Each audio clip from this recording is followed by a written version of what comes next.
Tuhan. Haleluya, puji Tuhan, selamat pagi Bapak Ibu, saudara-saudara yang dikasihi Tuhan. Kembali pagi ini kita akan mendengarkan firman Tuhan.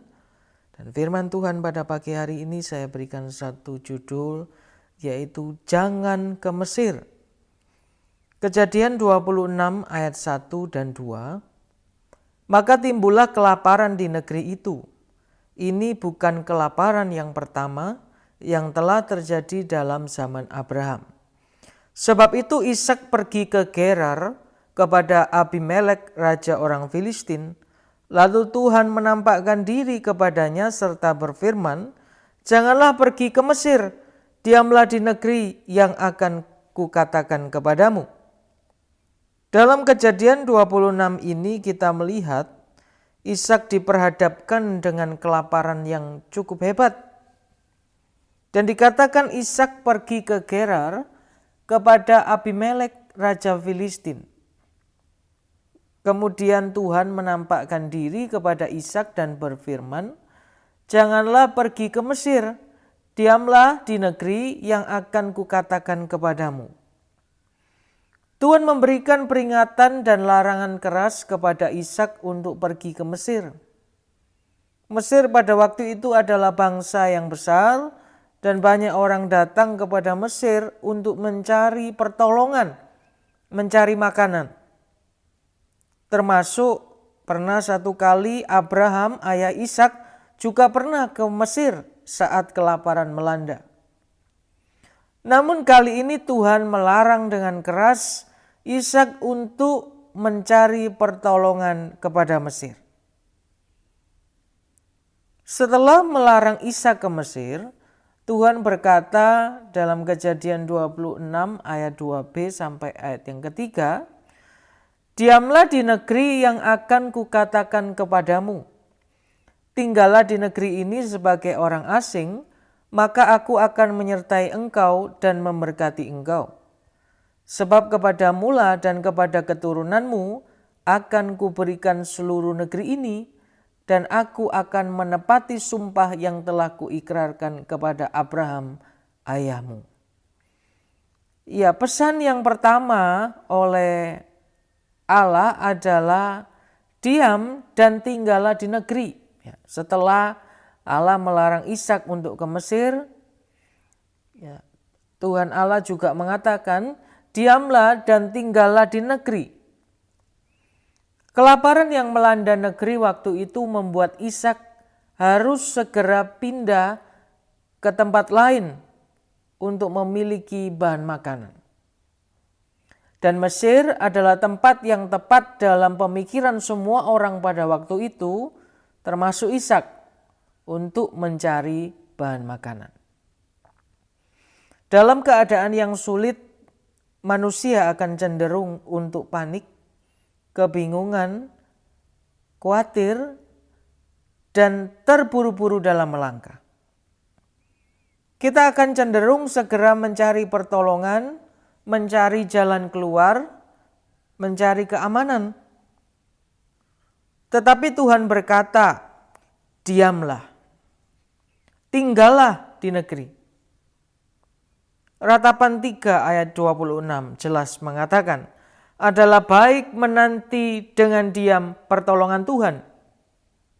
Keluaran 14 ayat 14 juga berkata, "Tuhan akan berperang untuk kamu dan kamu akan diam saja."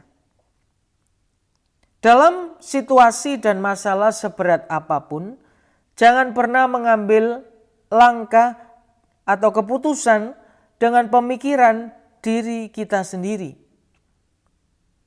Jangan mencari pertolongan kemana-mana. Ya, jelas firman Tuhan mengingatkan, berdiam diri di hadapan Tuhan. Dan ayat selanjutnya dikatakan, "Maka aku akan menyertai engkau dan memberkati engkau." Tuhan berjanji kepada Ishak bahwa Tuhan pasti akan menyertai dan memberkati Ishak, sekalipun Ishak diam di negeri yang sedang dilanda kelaparan. Tuhan meyakinkan Ishak bahwa bukan Mesir yang akan menjadi sumber berkat dan pertolongannya, tetapi Tuhanlah sumber segalanya. Kelangsungan hidup Ishak dan seluruh keluarganya bukan ditentukan oleh Mesir, tetapi oleh Tuhan. Pemazmur juga berkata dalam Mazmur 121 ayat 1 dan 2, nyanyian ziarah, aku melayangkan mataku ke gunung-gunung, dari manakah akan datang pertolonganku? Pertolonganku ialah dari Tuhan yang menjadikan langit dan bumi. Hari-hari ini kita sedang diperhadapkan dengan pandemi yang cukup berat, mempengaruhi semua kehidupan. Banyak orang yang khawatir dan ketakutan akan masa depan. Banyak yang berkata mau kerja apa, mau makan apa, akan melangkah kemana, bagaimana studi anak-anak kita. Namun firman Tuhan jelas mengatakan pertolongan ialah datang dari Tuhan yang menjadikan langit dan bumi. Kita akan melihat hasilnya. Jika kita mencari Tuhan dan mengandalkan Tuhan, Kejadian 26 ayat 12 dan 13 jelas mengatakan, maka menaburlah Ishak di tanah itu, dan dalam tahun itu juga ia mendapat hasil 100 kali lipat, sebab ia diberkati Tuhan. Dan orang itu menjadi kaya, bahkan kian lama kian kaya, sehingga ia menjadi sangat kaya. Ishak menabur di tanah itu, di tanah yang dalam pemikiran orang-orang tidak ada harapan di sana. Tetapi Tuhan buktikan, dikatakan ia menuai 100 kali lipat, dan Ishak kian lama kian kaya, sehingga menjadi sangat kaya.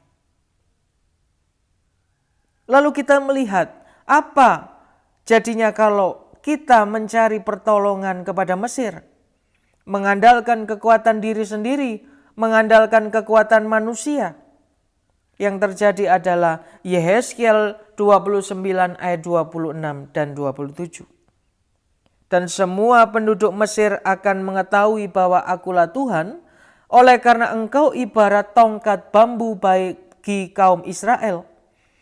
Pada saat mereka memegang engkau dengan tangan, engkau patah terkulai dan engkau melukai bahu mereka semua. Dan waktu mereka bertopang padamu, engkau patah dan engkau membuat mereka semua terhuyung-huyung. Bukannya mendapat pertolongan, tetapi semakin bertambah masalah. Inilah jadinya orang yang mengandalkan kekuatannya sendiri, yang mengandalkan kekuatan manusia. Karena itu di hari-hari ini adalah baik kita berdiam diri di hadapan Tuhan dan mencari, menunggu pertolongan Tuhan. Tuhan adalah sumber segalanya, sumber pertolongan kita, sumber jalan keluar kita, dan sumber berkat kita. Mari jangan andalkan kekuatan diri sendiri, jangan andalkan manusia, mari andalkan Tuhan sepenuhnya. Yeremia 17 ayat 7 dan 8, diberkatilah orang yang mengandalkan Tuhan, yang menaruh harapannya pada Tuhan. Ia akan seperti pohon yang ditanam di tepi air, yang merambatkan akar-akarnya ke tepi batang air, dan yang tidak mengalami datangnya panas terik, yang daunnya tetap hijau, yang tidak khawatir dalam tahun kering, dan yang tidak berhenti menghasilkan buah.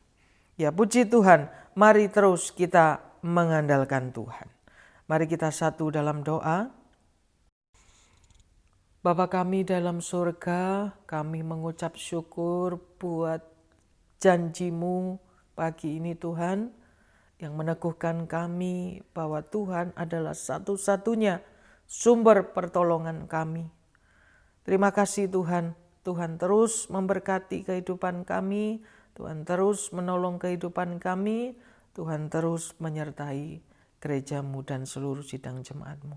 Terima kasih Tuhan, kami sambut hari yang baru di dalam nama Tuhan Yesus Kristus. Haleluya.